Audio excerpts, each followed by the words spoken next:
So what we want to talk about is humanitarian neutrality and using Ukraine and our experience in Ukraine to drive this discussion. I know everybody's hungry, so we'll try to keep it lively and short. Just a few weeks ago, ICRC released its updated commentary on the Fourth Geneva Convention. It reaffirmed who's protected in war: civilians, the wounded and the sick, prisoners of war, and medical personnel, and it clarified who has the right to offer aid. The convention guarantees that impartial humanitarian organizations may offer aid wherever states fail to meet the humanitarian need. Notice that word, it's impartial, it's not neutral. Neutral has been something that we've used as a principle in the humanitarian community as a way to preserve access and trust. But what happens when impartiality no longer protects us and neutrality has become the standard, defined not by us, but by the warring parties themselves? As we see in Ukraine, medical facilities, both civilian and military, are targeted, aid groups are targeted, negotiated convoys are targeted, but neutrality is still invoked by a lot of us like it's a magic shield. And sometimes in the kind of big H humanitarian community, it's a way to keep some humanitarian groups in the club and some out of the club, either through funding, coordination, access, etc. So in this conversation, we want to look at our work in Ukraine, where we've got a blended civilian military medical system. We have ongoing direct targeting of healthcare, very politicized narratives of aid, and neutrality for most of us is less of an operational effect than more of an identity claim. I think that ICRC's comments also remind us that neutrality is more about attitude and perception, where impartiality is about action and practice.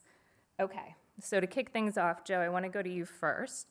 If impartiality is what the Geneva Conventions specify, and neutrality is what the system expects, which should we be defending most fiercely in modern war? Yeah. Well, first of all, I got to say it's humbling to be here.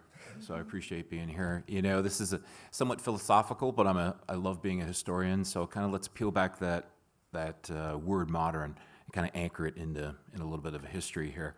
So the Geneva Convention was first adopted, in 1864? It was really to protect our soldiers, protect our patients, and also it was the establishment of the Red Cross emblem at that time, right? These protections were expanded in 1950, but the take-home point is this. The Geneva Convention was written for an era where frontlines were visible, symbols carried protection, and where distance conferred neutrality. And TikTok, wasn't even being conceptualized back then, right? And so, but appreciate that. The Geneva Convention was a huge lift, right? And it was incredibly practical. You have to appreciate that specific point. Huge lift, incredibly practical. But we're in a new era of conflict, and little of that old reality holds today. And anyone entering the modern conflict zone has to understand that the rules have fundamentally changed. Everybody's been talking about that today. Rules of the games have changed. And for me, neutrality is all about optics. Impartiality is about conduct, as you just heard, and impartiality is the anchor point when you start splitting hairs, right? It's about the behavior humanitarian organizations can control because it's conduct, and it's the principle protected under the Geneva Convention itself. But here's the challenge. Perception drives both access and it drives survival. A humanitarian group can be flawlessly impartial in its delivery of care, and it still can be branded a partisan because of its GPS data, because of its donor list, because of its media presence.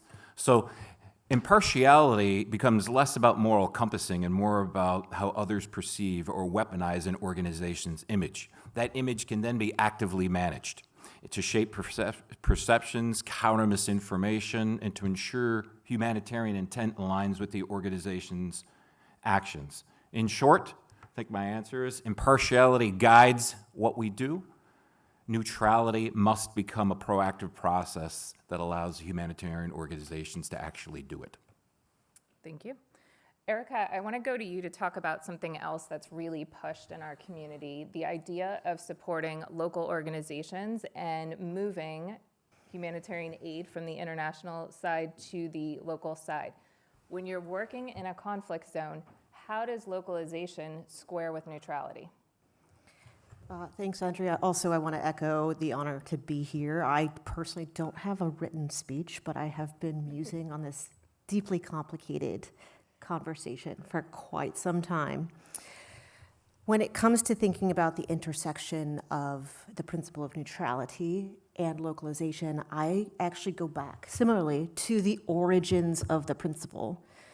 The origins of the principle of neutrality actually come from a high-income country, a bunch of white guys in a room deciding what are the ways in which we should be conducting ourselves in a humanitarian fashion. If we think about decolonization, there is a direct challenge to that historic milieu and how we should be going about conducting ourselves in the humanitarian arena. And so I think there is a lot of tension here. Certainly, I completely agree with the reality that neutrality is, I would say, this beautiful humanitarian illusion, this beautiful humanitarian myth that allows us access and security. It is certainly something towards which we should strive, but it is also in direct juxtaposition with appreciating the lived realities of those that we are operating with on the ground, their experience of atrocities, their experience of injustice, their experience of structural violence. And even oftentimes, as I think Andrea said, how we operate under the guise of neutrality creates an in-group of the humanitarian community and an out-group of the humanitarian community. And that is seen like deeply rooted throughout kind of this localization context. NGOs own neutrality. NGOs have created neutrality as a guiding principle and almost as an entry point. And so I think that while it is absolutely critical that we continue to engage in this conversation around neutrality, what does it do for us? What are its mechanisms? How do we operationalize neutrality versus impartiality? We also need to really start to understand where this principle comes from, understand what neutrality means for the local population, understand how that may undermine their own experiences, but also their ability to be responders to their own community. Yeah, and I'm actually going to skip around a little bit because later on we were going to talk about how Elie Wiesel said after the Holocaust that we must take sides. Neutrality helps the oppressor, never the victim. Silence encourages the tormentor, never the tormented. So I think you did a brilliant job of highlighting the issues there. Okay, Adele, I'm going to combine a couple questions for you just for the sake of brevity.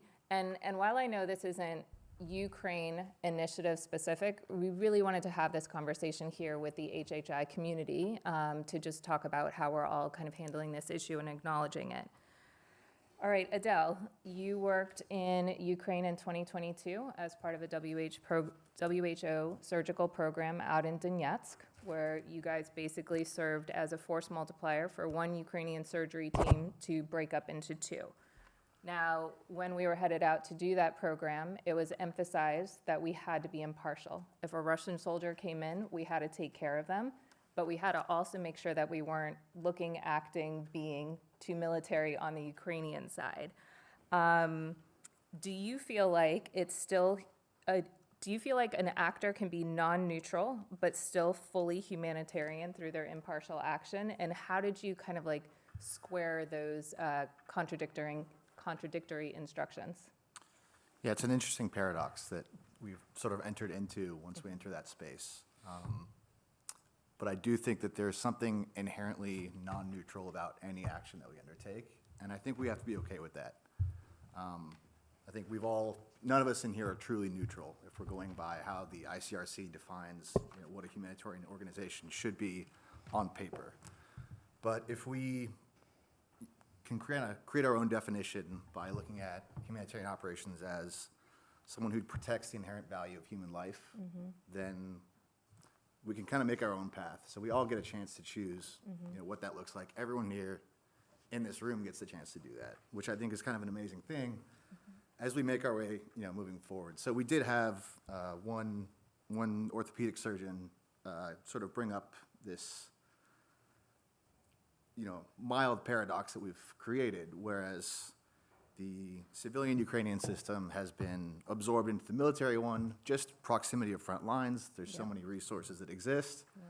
And I think it's important for those humanitarian actors, team leads, and volunteers to just be cognizant and be flexible. And to, if you enter into a situation, be ready to step out if you're uncomfortable and go in with your eyes wide open. And I think we did a pretty good job of sort of towing the line there.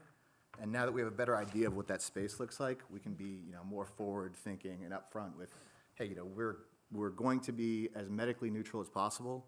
We're going to conduct triage completely agnostically to who you are. Until you're discharged from our care, we don't care who you are, if you're a civilian, if you're Ukrainian, if you're American, if you're Russian. I think as long as we maintain that medical principles of neutrality, then the rest of it can kind of settle as, we as a community see fit.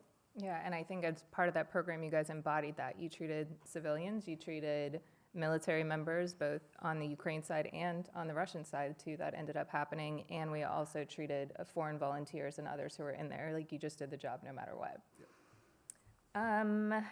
You picked up on something important. The medical chain of care is hybrid in Ukraine. It's a mixed civilian military system. Traditionally, the rule is, as a humanitarian, you can't participate in the military medical chain of care. However, in a blended system, that gets a lot more complicated. So, Steve, I want to ask you a little bit about moral injury. If military medical providers are doing the bulk of casualty care, both civilian and military, in some of these contested areas, how does that sit with humanitarians seeing a clear need to support their efforts in that care, whether it's through training or supporting with logistics or equipment, and like kind of the humanitarian definition of not being able to step into that space? Like, that creates a bit of a moral injury as a provider seeing that need. It's a very deep question. I go back to kind of what maybe underlies all this is, there's law, there's principles, and then we have to go back to values. And so what do we value the most? And that's human life. We're all here to save lives. And then furthermore, what's instilled in our American principles is first, do no harm. And then from that, we can build off the basics. So when it comes to moral injury, yeah, of course that's there. And as it was just talked about in the panel before us, something we can talk about, something we can do something about, and how do we address that, and how do we own that as humanitarians, and how do we own that as people who hold this value of human life above all. And that's where the training comes in. I can't go touch military patients sometimes because I don't have access to them. I'm in the same hospital in Izium. Izium is a split hospital. The hospital there, half of it's civilian, half of it's military. Do the military doctors come over and help out the civilians? Yes. Do the military doctors there ask us to come help out with them? Yes. It's all about saving lives at the end of the day, whether it's co-located or not. People still need help. And so, yeah, it's tough to see, and it's nice to be invited.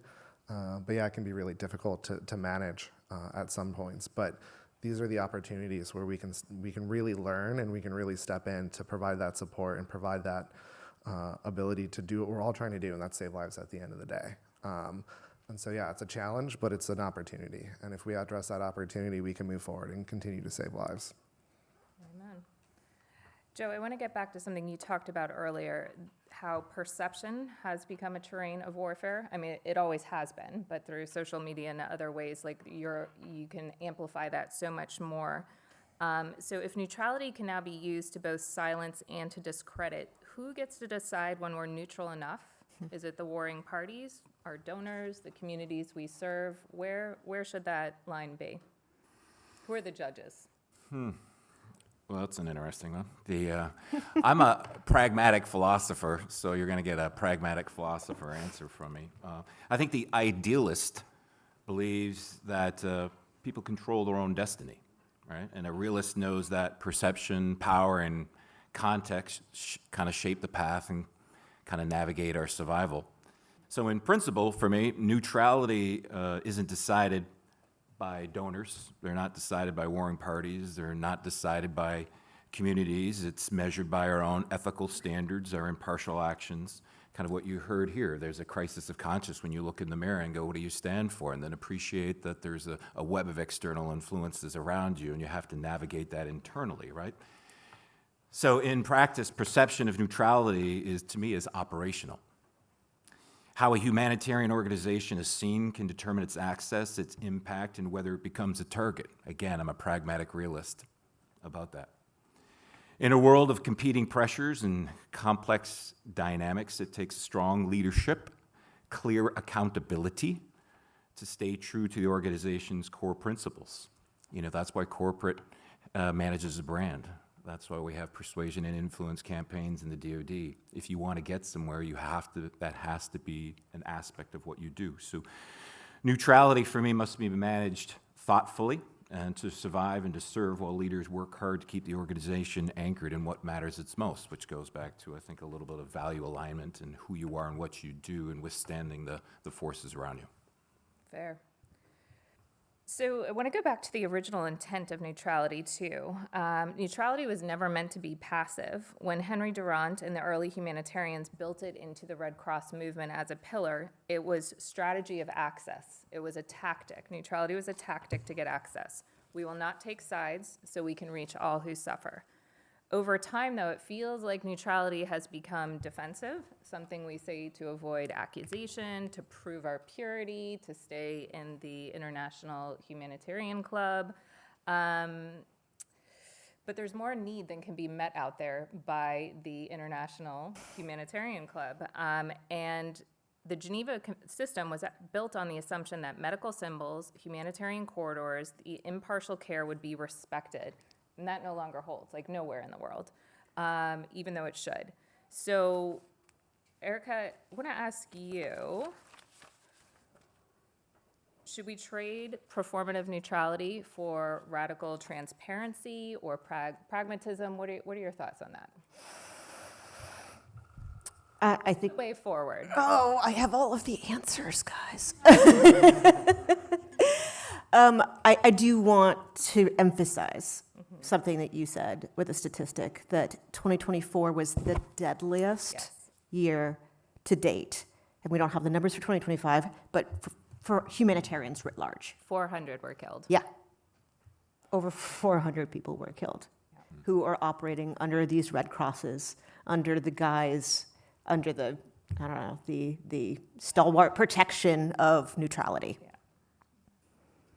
Neutrality is failing us. So I don't know why we continue to hold it up as a banner for our safety, our access, and our security, and our ability to operate in arena. So I think that there is a certain, I mean, the other reality, if you look at the greater universe in which we are living, neutrality is not something that people are spectacularly excited about right now. No. I mean, if we expand our understanding of like what is upheld as a value system, neutrality is not like this expansive ideal that we're aiming for as a community. And so I think that we need to reach to something else. I love the idea of radical transparency. That in of itself, of course, has issue as well. I do also appreciate the fact that as humanitarians, we are advocates. As I'm an emergency medicine physician and I operate with impartiality within my emergency department, but I'm also somebody who recognizes that the social determinants of health and vulnerabilities actually escalate morbidity and mortality, and those are things I'm going to speak out about. So I think that we need to kind of slough off the thing that's not working for us anymore and find something better. Steve, what are your thoughts on that? I mean, I think doing something better is you show up and you still do the work and you tell people what you're doing, and you maybe not fully radical, maybe 99.9%, because there's always gray areas, right? We don't live in a black and white world anymore. We've never lived in a black and white world. We're in this gray area, and if we don't take advantage of this gray area, other people will take advantage of this gray area, and we will be hindered in the work we want to do. So my philosophy falls along the stoicism, where if you can control it, you need to control it. And if you can't, you can't, you move on. So what can we control? What can we do? And that's when we stand up. That's when we show up. That's when we continue to show up. That's when we put our values on the line, right? I go back to always this. Why am I in Ukraine? I'm there to save lives. And that's what guides me in everything I do. That's the people I find when you stick to these values are the same people that have the same values. Like, we're all in this room and we all have this common language, and that same language is the value of preserving human life, preserving Ukrainian life, preserving the rights of freedom for others, whether we disagree or not on the other things. But the value that binds us all together is this respect for human life. And if we don't speak up and we don't stand up, no one else will. So we have to be that light. Okay. And also, trying to get through this quickly as possible, because I would really love to hear if anybody in the audience has thoughts too. But Adele, your thoughts on the way forward? I have a slightly different view, and it's not because I truly don't wish that the world was this way. Unfortunately, I think the world as we live in right now is controlled by Big H, right?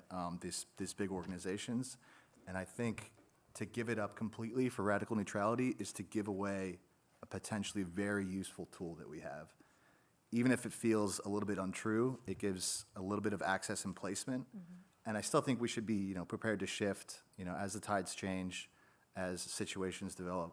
But I think being, at least a thinly veiled, abstract version of neutrality is unfortunately better than none at all, just as a realist. And I truly wish it wasn't that way, but that's the way I see it now.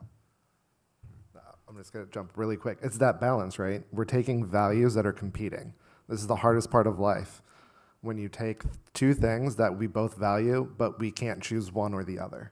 So what does that balance look like? And I think it's going to look like different for everybody in different situations. And that flexibility is what we need. We need that room to move. And if we just stick to strict definitions, we don't have that room to move. Yeah, absolutely. Joe, your thoughts? No, I'm the pragmatic philosopher gets a little Machiavellian, and he gets me fired up when I'm listening to him. The rules of the game have changed, and I look at neutrality, maybe you have to redefine it, and maybe it's a capability, and it has to be bedded in the organization, because organizations who move in complex environments have that capability. So if you want to move in complex environments, you've got to have that capability. 4 lines of effort: strategic communication, contextual awareness, operational alignment, and risk management. From a military standpoint, you have to have that bedded in your organization if you want access and placement. I feel like, to your point, Adele, neutrality is important, but I feel like replacing it with professionalism is actually a better fit. If you're running around in social media wearing your flak vest and your helmet and you're waving a gun around and a Ukrainian flag on the other hand, like, that's just not professional on any level as a humanitarian. It can be if you are a citizen or if you're working locally and whatever you want, but as a professional humanitarian organization, that's not a good look. So I feel like it's professionalism versus neutrality to help guide us. But we live in a world where we have to post everything we do on social media, or you don't get any donations, and it's super annoying. Any thoughts from the audience? Please, sir. So, as a physician who has practiced in horrendous environments, and mostly in the U.S., starting in the 1970s, in extremely impoverished environments, racially infused nightmares in East Arkansas and so on. The problem with neutrality is it precludes the provider from getting at root causes. That's a bad thing. And Erica, I'm just responding to what you were saying. The problems that we're having in Arkansas, I'm a pediatrician, I was taking care of children. The problems were caused by racist, Klan-operated government officials who were denying opportunity to black children, basically. That's what it was. So I ended up doing a lot of, talking in black churches, but organizing with the director of our clinic, the administrator, voting. You have to vote. You have to fix the problem. Otherwise, you're just receiving disasters without weighing in as, what the root cause is. The root cause of the traumas we're seeing in Ukraine is not mystical, it's an invasion. Yeah. And they have to be able to repel the invasion with resources. And, you know, I was very involved, one last thing, with Physicians for Social Responsibility in the 70s and 80s, which was about doctors saying, we cannot have a nuclear war because there will be no medical response, period. There won't be. The only way to deal with it as physicians is prevention. And we had to get very, very political. And, you know, it's like I'm curious about where the panel stands on the issue of the collision between politics and neutrality. It's like politics and truth. There's not your truth and my truth. It's just truth. Yeah. And that's what you have to deal with. We don't have the privilege of being sort of neutral anymore, as far as I'm concerned. Well, agree. It's like the abuser saying, if you would just behave better, then I wouldn't have to beat you, right? And with the warring parties get to decide if we're neutral enough, it just follows that same cycle. But any of you guys want to add on to that? But also not to throw ICRC Sorry. under the bus. They are doing incredible work advocating with these states to try to educate, but they don't have a they don't have the stick to go with the carrot. But so not totally throwing them under the bus here. So this might be somewhat controversial, and maybe we'll raise up some more points to be made. You know, I work with civilians, but I also train soldiers and combat medics. And as you got to, the problem is Russia. It's not hemorrhage, it's not hypothermia, it's Russia. So how do we get rid of Russia? Well, you have to have people fight them. And if I can keep a soldier active, that's a force multiplier. That's going to end the war faster. If we can get people to function in their economic world, and that creates dollars to then put towards the military to get rid of Russia, that's what I do. This is my skill set. I'm a physician. I'm a teacher. I don't know how to shoot a gun or fly a drone, but I know how to make people better. And if I can get the people better that know how to fly a drone and know how to shoot a gun, that's going to get rid of Russia. Okay, just don't send this recording to WHO, okay? None of us will ever work with them again. Yes, ma'am. Very pragmatic question that I have, because we all, everything that we talked today and yesterday was about capacity building. Yes. And for example, for us, it's important right now, there is an opportunity to bring ATLS into Ukraine. So I'm not a philosopher, I'm actually not, I don't define myself as a humanitarian, I'm Ukrainian American who's trying to help. And to bring ATLS into Ukraine, we have to teach both civilian physicians and military physicians. And then we're working with donors. One donor says, oh, they can only fund this one, WHO has their own requirements, and can we, as like even a group here, create some kind of either our own statements or something that we can show to people who are totally not familiar with humanitarian work or humanitarian world, who hear something, and I'm talking more with donors at this point, who hear something, latch onto that, and then don't let us do true work in Ukraine that Ukraine needs. Is there something that we can do as organizations, multiple organizations here, to come up at least with some statements that we can show? Okay, so who has the billionaire and millionaires' phone numbers so we can have this conversation with them? But you're right, it is a real conundrum. And, you know, we've tried to handle it as an organization kind of with a don't ask, don't tell policy. We don't publicize a lot of our work anymore, which makes us lose donors. But at the same time, it preserves our ability to do work. And we're respectful of WHO and our partnership with them. And we keep those lines of efforts very clean and on the civilian side. But it does complicate things. Does anybody have any thoughts on that or solutions? But yes, happy to participate in anything to advance that conversation and help share with donors. Yes, Very ma'am. quickly, please. Yes, of course. You don't want to have Oh. a working lunch? I don't know if this should be the last point, but my last point is actually that a combination of these two conversations. I don't think our world is ruled by big H anymore. I think it's ruled by big C. Big corporations, big donors. Those are the folks that we need to come to and say, hey, we appreciate all of these principles. That is not pragmatic. That is not cost effective. That is not impactful. Here's how we're going to operate, whether it be professionalism, whether it be transparency, but recognizing that the new world humanitarian order is not just the WHO and the ICRC.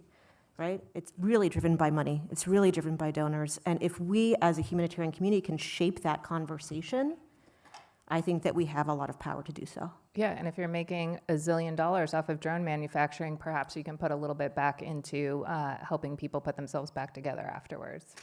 Excellent. Thank you, guys.